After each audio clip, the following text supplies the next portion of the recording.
welcome to thefoundation.com. Y'all make sure y'all check it out. Sign up for the email list. We got the email list is huge. I had no idea it was going to get this big so fast. I appreciate everyone who signed up. Thank you very much. I also want to say I appreciate, any of the new listeners. We get new listeners all the time, and I always forget to say shout out to the new listeners. So shout out to the new listeners. Shout out to the new callers. And shout out to the OG, of course. Business trust versus business held by trust. Man, what am I talking about? First and foremost, I want to tell you this. The Internal Revenue Code does not recognize or have any understanding of what a business trust is. Which means the banks, because they're connected with the Treasury Department, and the Internal Revenue Service is the accounting arm of the Treasury Department. They don't know what you're talking about when you walk in there and say business trust. They get confused because the IRS doesn't recognize a business trust. There's no definition for business trust in the Internal Revenue Code. Well, business trust is like a misnomer, kind of.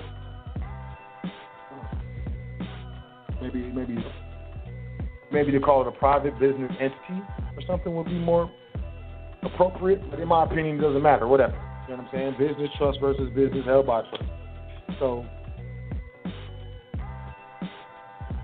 the difference is, and I'm going to say it right off top, and you ain't going to have to wait. I appreciate y'all sticking around for current events. Bottom line is, the difference is you have a trust entity that it's the structure of the entity, the overall mission of the trust and purpose of the trust is actually an economic purpose. So it's not a trust that's used for holding or titling assets.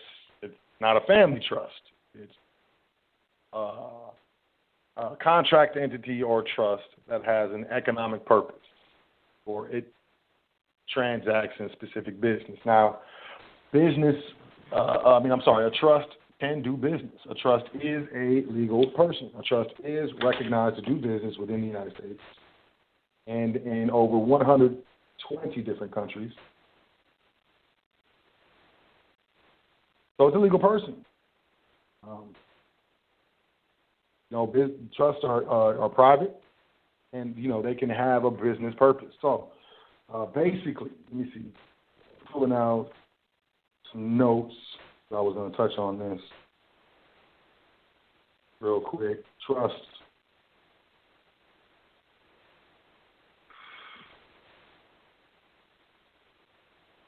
Can do business. They can conserve properties, commercialize resources of property, extend and establish line of business in industry, or invest as is necessary. A business trust can also buy, sell, convey, or lease land for surface mineral rights, buy, sell, convey credit, mortgages, securities, bonds, notes, commodities, trade patents, trademarks, and copyrights. Conduct mail order businesses or branches or variations thereof, operate stores, shops, factories, warehouses, or other trading establishments, or places of business of any kind. Offer consulting or advisory services, farm, gardening, or perform any agricultural act. Allocate funds derived from any source, for charity, religion, education, research, accumulating, or other purposes, whether for immediate or future application, to be managed by the trustees. The trust may lay, collect, and withhold taxes from all income from whatever source derived and be used as the trust sees fit. Trust shall determine accounting method and any withholdings, so on and so forth, et cetera, et cetera. So, a trust, a contract entity can definitely, if it's, allowed within the contract and indenture, it can partake in business activities. So that's where you get this term business trust. Why you hear it a lot. Business trust, business trust, business trust. There's over 80 different types of trusts. For real. The IRS only recognizes 3 separate types of trust. Simple, grantor, complex. When you're dealing with the IRS, it doesn't really matter. Is it a simple trust? Is it a grantor trust? Is it a complex trust? Each designation has its benefits or liabilities. And, I highly suggest that you get, hit me up, get involved in trustee training, or, get involved in some type of training somewhere so you can get your hands on it. I was talking to a brother earlier today, friend of mine. I would say a friend of mine. I think we're becoming good friends. And, he's not a trustee at the moment. But he was talking about how he was going to create his trust. I got to question anybody who's talking about I'm creating a private contract entity or business trust or whatever. And what they're doing is the initial funding of the private trust is public Federal Reserve notes. I don't understand that. That's mixing public and private as far as I'm concerned. How are you going to have a valid private trust when it was funded by Federal Reserve notes?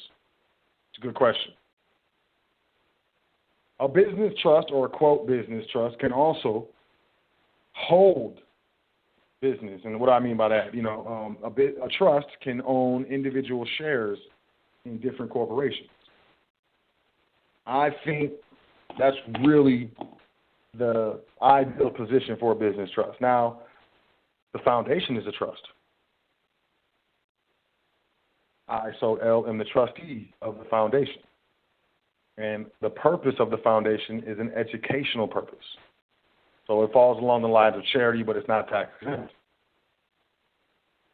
Other trusts can hold shares of corporations, dividend or income-producing shares. That's what you call a business held by a trust. A business can own a trust can own entire businesses, entire charters, or hold an entire business. Now, the business operates on its own, and, the trust acts as a parent entity or something of that nature.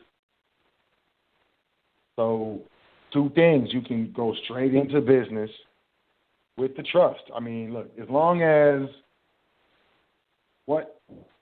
the nature of the business to be conducted is not one of those businesses where you need a license or a permit. If you're a commercial driver, you got a commercial driver's license, and you drive trucks and stuff.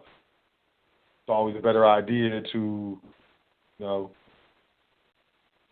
have an LLC as the company, and drive to the LLC, then pass all the profits to the owner, which would be a trust.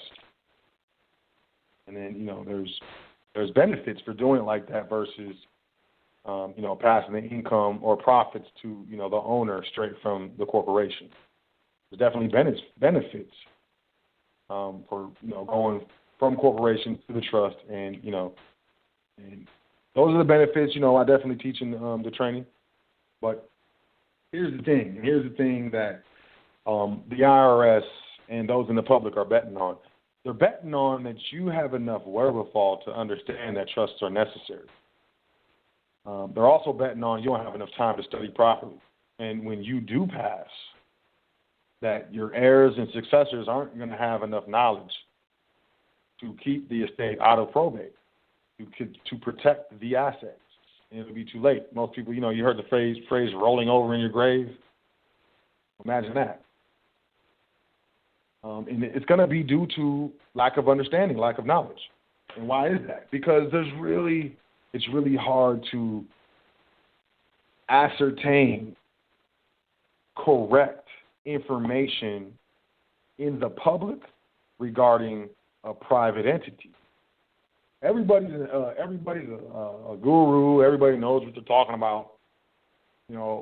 Everybody's really smart and, get to talking about stuff that you ain't really paid too much attention to. And, I can sound smart right now. Start talking about stuff that you're not familiar with. And you'd be like, ooh, he's really smart. But the bottom line is it practical? Is what you're learning and applying practical? Is it responsible? Are you taking into consideration the heirs? Are your heirs going to have to deal with you passing? So now we got to deal with the loss of my mother or father or grandmother or grandfather or whatever. I got to deal with the loss. Like, I'm hurt right now. And on top of that, I got to try to figure out this goddamn raggedy estate. Excuse my language. But imagine that. Imagine mourning the loss of a family member whom you loved dearly. And at the same time, you don't have a chance to mourn because there's so many things that you have to take care of with regards to this property that was set up in these trusts or whatever. You don't know. You don't understand. I don't know where everything is. You can pass and not have a proper succession of the entities. Let's say you got a trust, right? It holds a brokerage account with a broker, Charles Schwab, or Fidelity, or what's the other one? There's another one. I can't remember the other one. But you got a brokerage account in the name of the trust. And, maybe, you got the indenture somewhere in a safe somewhere, right? So there's money in this account. But, your heirs do not know the name of the trust. They don't even know it exists because you didn't keep proper records or something like that. So not only do I have to mourn your death, but I have to go and try to find all your assets that you put in trust. To me, that's disrespectful, inconsiderate. And I'm not trying to be sitting here thinking about how I'm going to miss you and how I should have spent more time with you and all this other stuff, but being concerned about, this ramshackle estate you set up. And you got people coming in, like they're coming in taking cars and stuff. They just sold the house. I thought this was your house. Well, it's not in his name. Okay, what name is it in? And that's what I'm saying. Most of these gurus, I don't like that word, but most of these cats out here talking about who trust this, trust that, are really playing on people's ignorance because it's really hard to go verify private information. How do you verify a trust that isn't registered with the state? It's not registered with the Better Business Bureau. It's private. How? This stuff can get very serious. So, when we're dealing with proper administration, it's important to understand these types of nuances.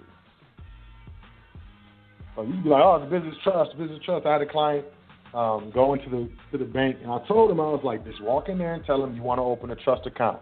That's it. Just say trust account. Well, they went in there and said business trust. Confused the mess out of the banker.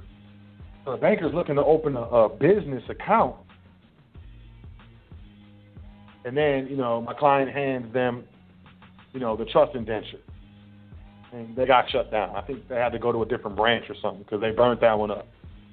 And it got open, but I just want to be real with y'all. Technically, there's no such thing as a business trust. It's a trust that is doing business or is set up or established or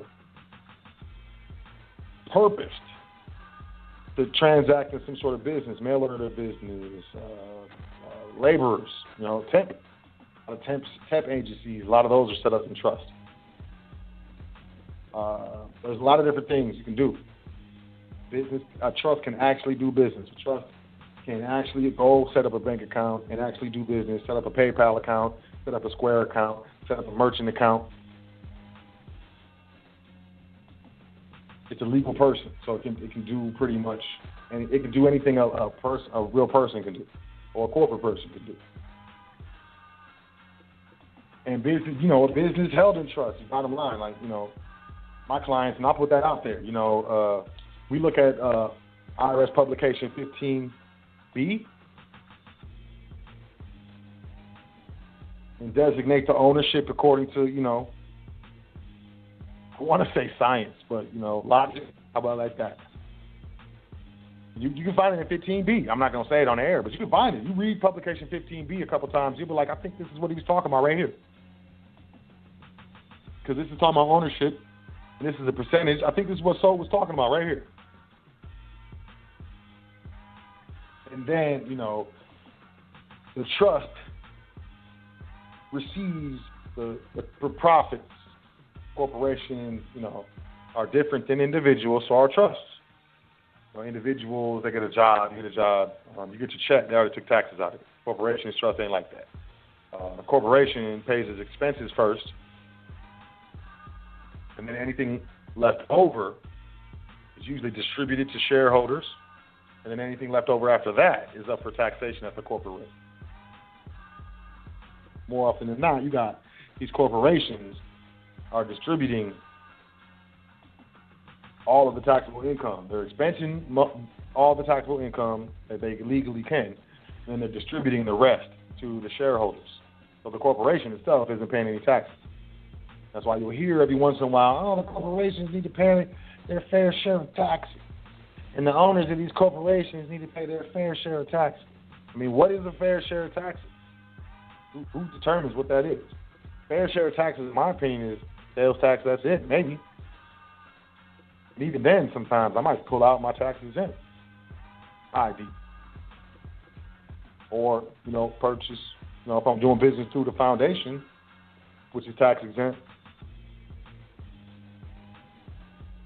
But if you know the Internal Revenue Code, you know what you're doing, you study. It's not about watching YouTube videos and just trying some crap, but actually, verify it. Trusting but verifying. Going back and studying for yourself. Doing your own due diligence so you can have your own foundation. So if you are approached by Internal Revenue Service agent or the comptroller of currency or, someone on behalf of the Attorney General or, whatever, you have your own knowledge base and foundation so you can rebut and combat what they're saying to you and understand how to handle it.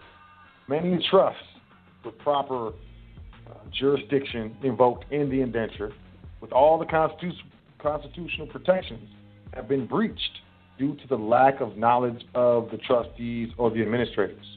Not the trust's fault, the trustees' fault. And they're acting in that fiduciary capacity. So what's the difference? Like I said, if it's business that doesn't require a license or some sort of permit, maybe you want to, conduct the business straight through the trust. Quote, business trust. A trust that is set up and specifically purposed for business, for income, stuff like that. These things are the like. You can do that. Or, a lot of times, more in my opinion, I'm more of a person, unless you're doing something straight private, I'm more of a person where it's like, hey, why don't we just, have an LLC, properly classify it with election on a federal level, have it owned majority by the business trust or, the trust, and let's operate through the LLC, through the limited liability protections of the actual statutory entity. And, of course, any profits or majority of profits are going to be passed to the shareholder or the owner. And who is that? That's a trust. Why is this beneficial? I'll say it's conducive to privacy. I don't know. Maybe you do want to walk up to people and be like, yeah, make that check out to this trust. Maybe you do. I don't personally. I don't want people to be privy to the information that I'm administering trusts. I want to let this information out as little as possible. I like doing business with an LLC in the front and trust or several trusts in the back as managing members or owners, shareholders, however you designate. And number two, it's a long list, but I only say two reasons.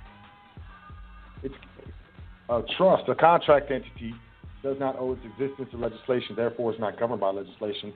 The proper contract, trust indenture, you're not going to get any type of credit on it. It's not going to happen. Good luck. Too powerful. It's going to go through underwriting. It's going to get rejected. It's going to, they're going to look through. They're going to send it to legal. You can look to get a credit card or something like that. They're going to send it through to legal, and it's going to be rejected. It's too powerful of an entity and offers too many protections for them to take on that risk for credit. So you're not going to get, unless the trust has assets that you're willing to collateralize for credit, which is silly. If we have actual substance out of the public into the private, why would we bring it back into the public by collateralizing for a debt? If it's like that, just sell it and use the cash. hey, to each their own. But as I was saying, notoriously difficult to get any type of financing in a business trust, a properly structured trust. Notoriously difficult. Not going to happen. Not going to happen. What usually happens is the trustees get credit card or financing, and they assign that to the trust through a contractual assignment. That's another thing. That's what we teach in trustee training. I mean, pretty much anything from the standpoint of surviving an audit is the way we approach trustee training here on the foundation. You stick with it. I can almost guarantee, I can't get legal advice, and I'm not an attorney. But I can almost guarantee any one of the trustees who do their diligence, do their studies, and stand on what they're supposed to, is not going to have a problem with talking to any IRS agent, anyone in the public. It's not going to have a problem. That's the way I come at trustee training. Not all, candy and fruit punch. Serious as far as I'm concerned. And on top of that, if you're not properly educated, how can you properly educate your successors? Who are your successors? These are your children, nieces, your nephews, friends, your family, whoever you decide to be the successors, really. But more often than not, they're not going to be interested in hitting up SOT-L. So it's up to you to train them. I mean, your daughter, your son, they'll listen to what you're saying. I respect you as a parent. I trust they do. You introduce this young enough, make it important. I remember my daughter talking about getting a job. We went back and forth for a minute, and she got a job at this coffee shop, and she came in my office and sought my opinion, not an opinion, it wasn't even an opinion. She basically told me, they're asking for my social, what I do. They listen. Children listen. They definitely listen to you. So, understand the difference between, a business trust and a business held by a trust. I think it's pretty fundamental. But, we're dealing with information that isn't readily available to the public.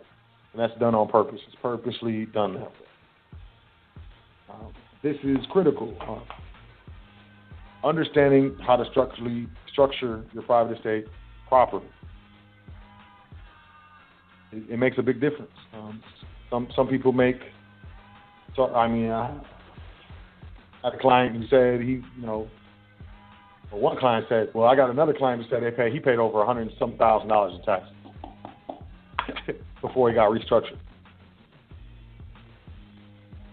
And then, this last season, I was like, you talked to your accountants? He was like, yeah. I was like, well, how much are you going to look to pay in taxes this year? And he kind of laughed.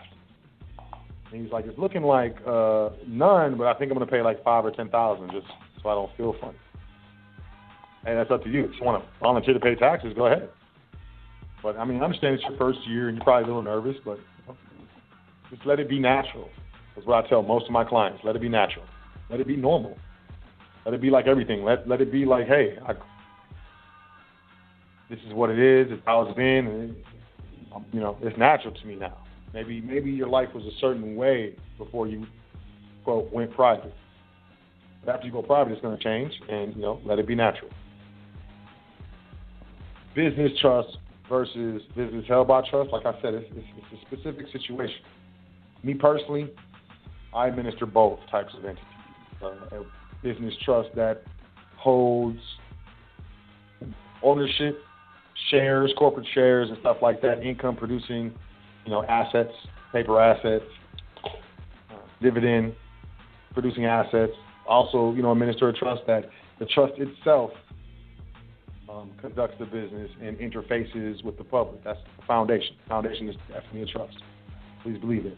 High Frequency Radio Network is a trust. And, as you come more into this information, the more you look around, the more you're going to realize that, man, a lot of this stuff most of the stuff at a certain level is structured in trust. And I just want to say, don't feel stupid. And don't be too hard on yourself.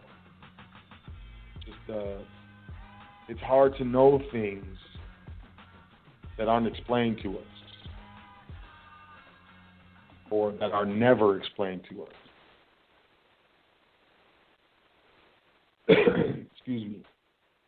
Bottom line.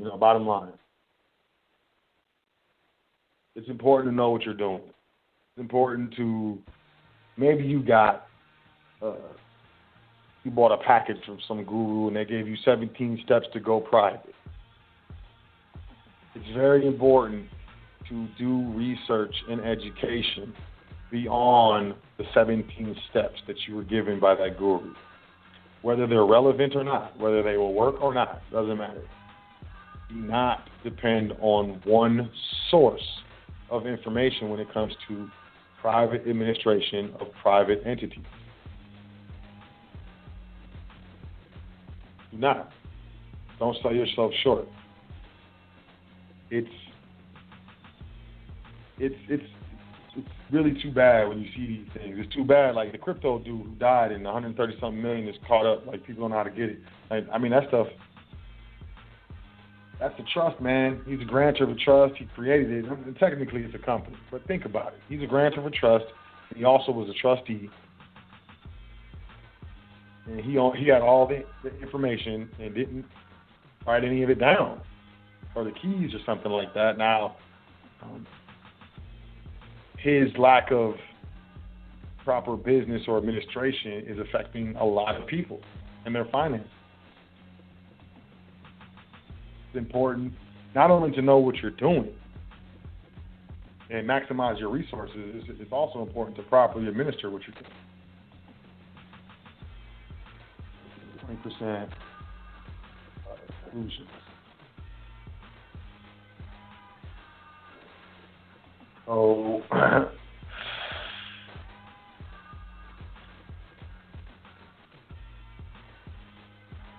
I just wanted to touch on this deduction. There's this Altman, ALTMAN, Associates.net. They got this thing called the best irrevocable trust asset strategies for 2018. They say an irrevocable trust is a common estate planning tool because it provides an estate tax exemption and the taxable assets are removed from the estate. However, the new federal tax reform legislation adopted in 2017 more than doubled the estate tax exemption in 2018, a significant increase that prompts a second look at existing irrevocable trusts and estate plans in general. With an irrevocable trust, the grantor transfers assets into the trust. Okay, so the assets, are they public? If you create a private trust, is it public assets that the grantor is transferred? Or how about this? If you actually know what you're doing, is it public is it public assets that the exchanger exchanges into the trust? Move forward. And removes all rights of ownership to both the assets and the trust. That's irrevocable. So the grantor has no power to revoke the trust and doesn't have any ownership to the assets or the trust itself. An irrevocable trust cannot be modified or terminated without the permission of the trust beneficiary. The financial benefit of an irrevocable trust as part of an overall estate plan is that it removes the assets from the grantor's taxable estate and alleviates the tax liability of the income's assets on the grantor. Irrevocable trust may include assets such as investments, a business, life insurance policies, cash, and other assets. These fools are trying to make money. New federal law passed by Congress in December 2017 increases the exemption amount for estate, gift, and generation skipping taxes, creating a tremendous opportunity to reap tax savings. The previous estate exemption was $5.49 million. Under the new law, the threshold for tax exemption jumped to $11.18 million. Good for tax years 2018 to 2025. A common estate tax exemption trap. One common estate tax exemption trap is a will that establishes a trust linked to an outdated federal or state exemption amount. This is why you want to be careful on how you word your trust. And that's, I would work with the professionals. Email me, admin@welcometothefoundation.com.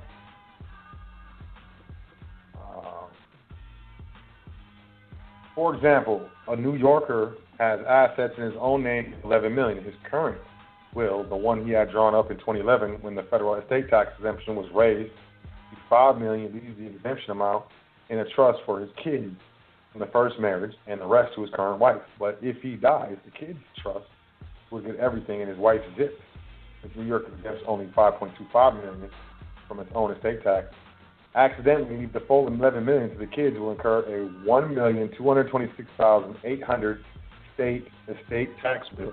That's if they go straight to the heirs. If you're smart, you're going to create a different entity and pass it through there. Trust lawyers are now busy figuring out ways to exploit the law's new tax break for qualified business income, QBI. While there are various restrictions on claiming the break at higher income levels, the provision allows singles with total income of less than $157,500, all of us, right, to avoid income taxes on 20% of their profits from a sole proprietorship, from farming, or from a pass-through, such as a partnership or an S corporation. At the last minute, tax writers gave the 20% exclusion to trusts with income of less than $157,500 as well. For example, if a marketing business earns about $1.6 million a year from it, you can set up eight separate non-grantor trusts for 3 kids and 5 grandkids.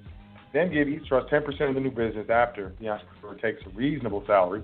Each trust should be left with about $150,000 a year in pass-through profit. Each of 8 trusts can shield 20%.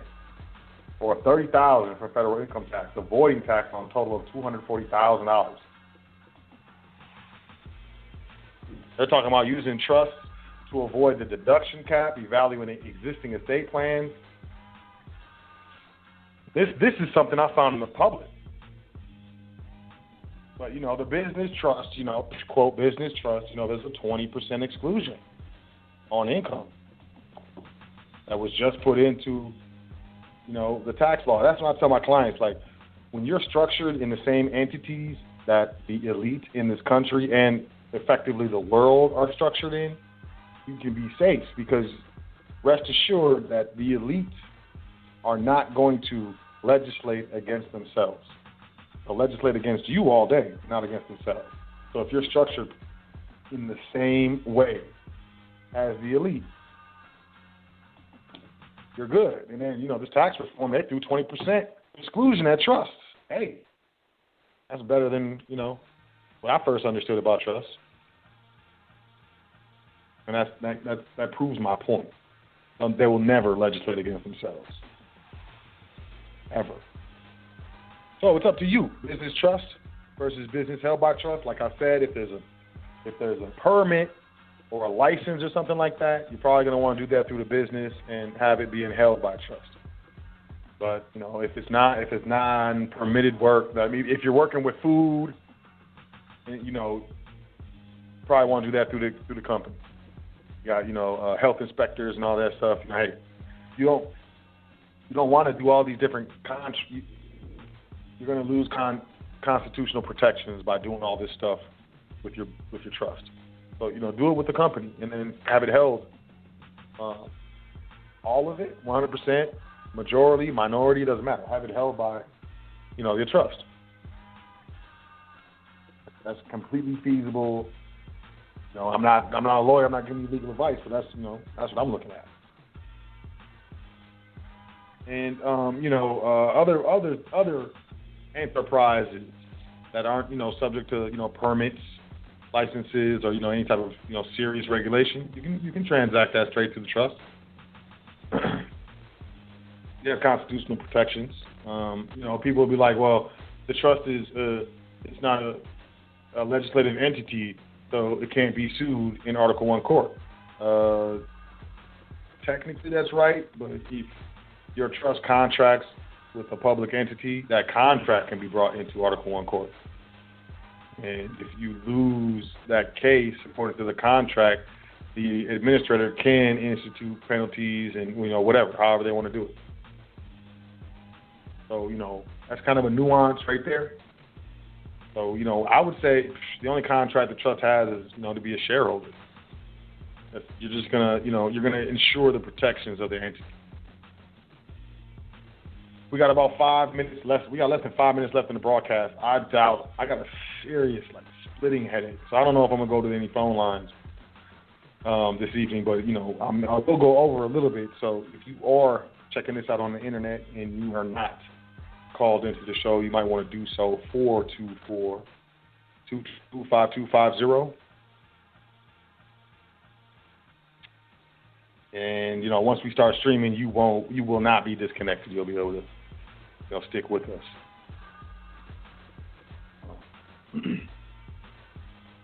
I mean, everything else is just, nuances, I guess. Whichever one is best for you. You might have your estate set up to where, you have a trust that's holding, dividend-producing assets, Heirs, so on and so forth. And you have another trust that's straight up doing business. It's contracting, straight up through the public, doing business on its own. And as a trustee, you're executing that indenture. I mean, you can do that. It's just, whatever situation is best for the overall benefit to be realized is, the situation I would go. I don't know what's wrong with me. And I think a lot of people don't know, or aren't privy to the fact that, your trust can hold public shares. Your trust can go to, brokerage houses, Charles Schwab, Fidelity, set up a trust account and buy shares in Apple and other companies, Facebook, Amazon, and whatever company you want. The trust can do that. The trust can purchase assets that produce income. The whole point of the trust, or quote business trust, is to grow the asset base of the estate.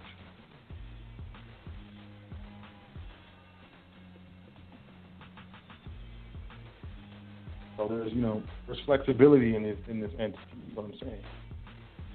It's well known that a lot of elite people, elite families, elite businessmen, specifically Mark Zuckerberg,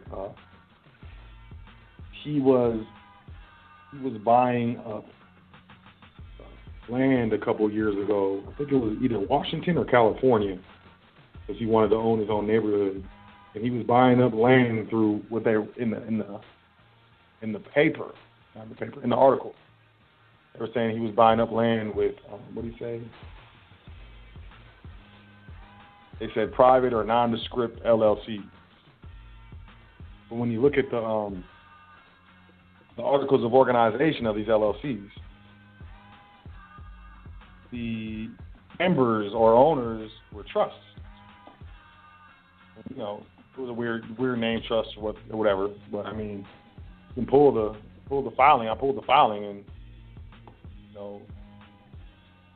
I saw that one of them, the members, was a trust. Now, a lot of times the members are listed in the operating agreement, so you're not going to find it on the Secretary of State's website. Most of the time, all they want is organizers for a corporation of the Secretary of State. Because an organizer is not an owner, an organizer is not a shareholder, an organizer is not an executive, an organizer is just someone who organizes a corporation. Think about that. Think about what I'm saying. And on top of that, Secretary of State recognizes privacy. You can walk into the Secretary of State and organize a corporation, and they do not ask for identification. Very interesting.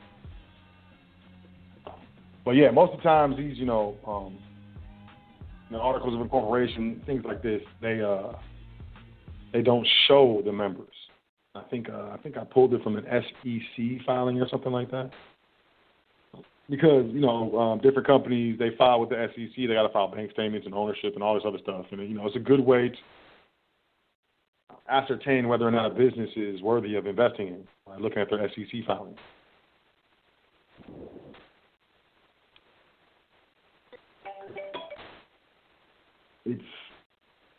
If you know what you're doing, you can pretty much figure out some stuff. I mean, once you get to the trust, it's hard because it's private. And it's hard to figure out who's running it, who the trustees are.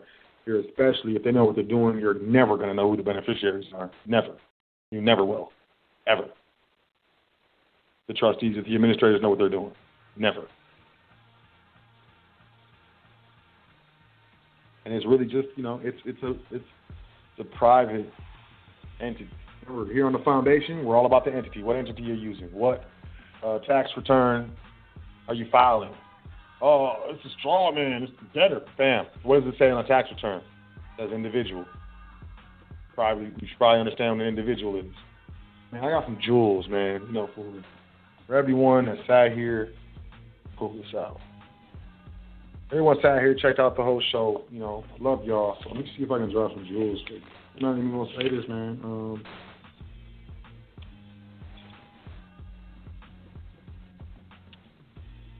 Downs versus Bidwell. Bownes versus Bidwell. Bidwell. I should look up that case. Jones versus Temmer.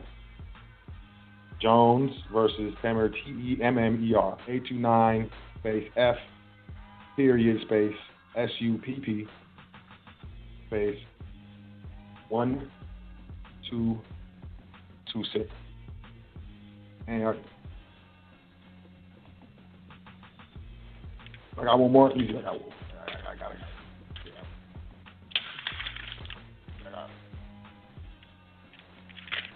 Because, I just appreciate y'all. Because, I study every day. I write stuff down. I take, so I can see me going through.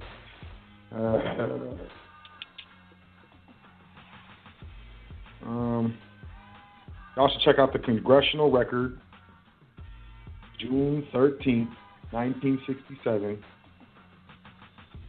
page 15,641 to page 15,646.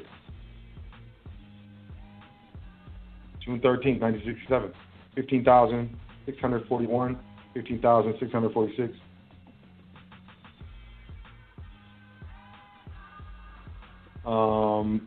Wheeling, this is it right here, individual. Wheeling, Wheeling, Steel Corp versus Fox, FOX. 298 space US space 193, comma, space 80, space LED, space 1143, comma, 56,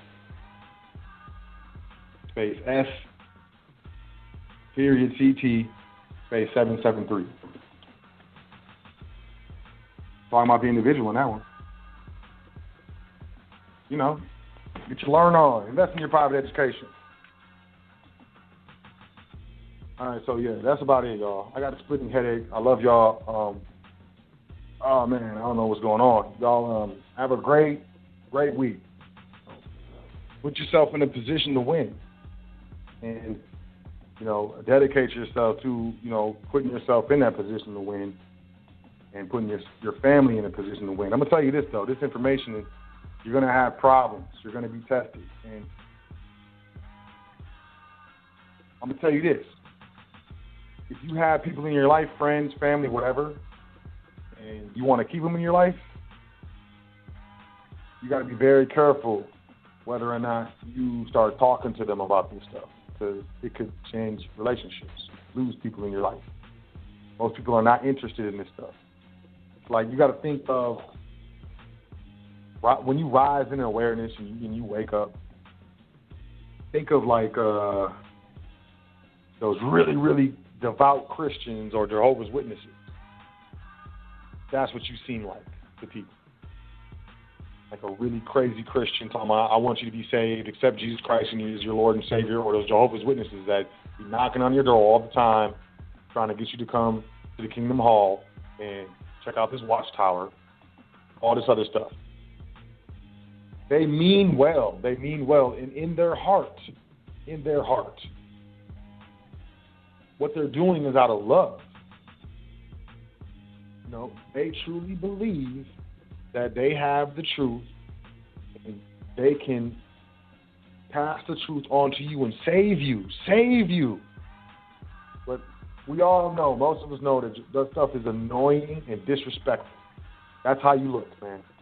Coming to this private knowledge, and you're not being aware of how you're interacting with people around you, family, friends, loved ones, whatever, you're going to start looking like a crazy Christian, or one of them crazy, super heavy Jehovah's Witnesses, or whatever religion. Where, people just go too hard. So I want, be aware of that as you transition. Don't nobody want to hear what you're talking about. Talking about trust and commerce and different venues and, do you understand the differences of separation of powers and stuff? Like, man, most people are adults. When they got out of high school or college, they were like, I'm done learning anything that I don't want to learn. So you have this mentality of people who are adverse to learning things. They want to stay in a little bubble. So be careful. Be careful how you interact with people. Read the 48 Laws of Power. One of them, I can't remember the number, is, you think how you think, but talk like everybody else. And you're going to have a lot less issues. At the same time, you're going to raise your vibration. You're going to raise up. You're going to have higher standards. So maybe those people aren't going to last around you anyways. But either way, man, stick to your guns. Sister, stick to your guns. And, consistency and dedication is going to get you across that finish line. Whatever you want, it's yours. You got to go get it, though. And people, I don't have time. You'll never have time unless you take it. Or make it. But you can't make time, right? But you can take time out of your day or out of your activities to do something and to effectuate positive change in your future and in your present for yourself and your family and your friends. It's up to you. Welcome to thefoundation.com. At the very least, sign up for the email list, PDF section. You can just learn, download one, print. I suggest printing them off, not having them in your phone. If you're reading it from your phone, you get a notification from Facebook, a notification from, your Instagram or your Snapchat. Someone texts you, someone calling you, you're getting voicemail, you're getting email. Like, it's not where you want to, study is on your smartphone. So I suggest, you download the stuff and print it off if it's not too many pages. And if it is too many pages, maybe you, buy a used Android device or a used iPad, download the actual file on the actual device so you don't need an internet connection.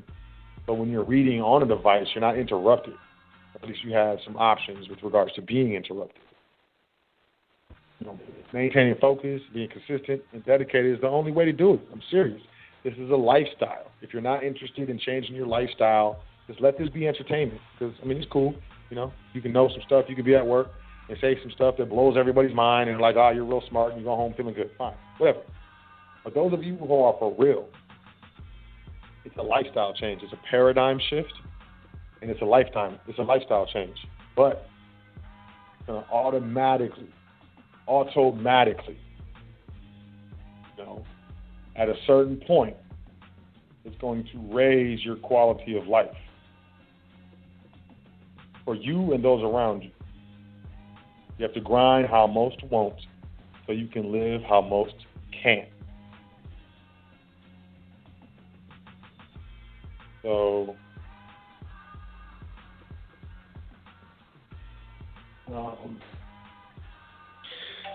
I swear I get more text during the show than any other time.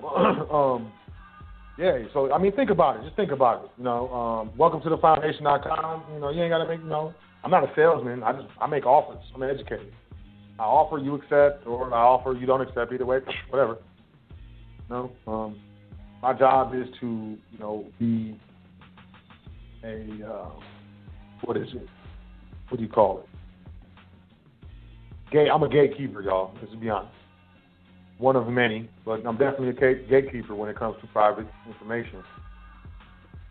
Email me, admin@welcometothefoundation.com. Corporate structure and private wealth management. You want to set up your business, you want to structure it properly, you want to manage your wealth properly, you want to set up your, your estate properly, email me, admin@welcometothefoundation.com. Let's get started. Only thing you can do is do it. Other than that, I definitely appreciate y'all, been at this for over 3 years. I've been on high frequency for over 3 years, y'all. Can't believe it. I appreciate y'all. I love y'all. And, you know, I do this for y'all. So y'all have a great, great, great week. You know, don't hesitate to get into those, trustee training. At the very least, just email me. You know, email me. You're going to be setting up your family for multiple generations. I think that's worth some sacrifice. So, you know, enjoy yourself. Like I said, admin at welcometothefoundation.com. At the very least, sign up for the email list. Y'all can email me. You can email me at admin at welcometothefoundation.com. You can go to welcometothefoundation.com. You can sign up for the email list. Check out the PDF section. You know, just start learning. Let's start learning some stuff that we're not told to learn by teachers or some alleged authority figure. And let's start learning some stuff that is going to help us and help our future and help our family. It's very important. This stuff is coming. This economic stuff, this whatever you want to call it, crash, reset, whatever, it's coming. Can't nobody really tell you when, but it's coming. And the longer it takes to come, the more time you have to get set up properly. And don't be one of those people like, man, I was listening to Sot for 2 years, and man, I should have did something, but now it's too late because this happened and whatever. But the wealth transfer is happening right now. And are you going to be on the receiving end of that? Completely up to you. Y'all have a great week. Enjoy yourself. Take care of yourself. But be honest with yourself. You got shit to work on. And you're not that dope. None of us are. But, you know, what separates us from others is not how we look, how much money we have, how much clout we have, how nice a car you have. The only thing that separates you from other people is what you do and what you don't do. So think about that. Think about it. I love y'all. Y'all have a great week. I've said it many times. I'll talk to you soon. In the meantime, keep studying, keep studying, keep studying. Hit me up. Admin at welcometothefoundation.com. Peace to the God. Doing this thing all the way live. High Frequency Radio.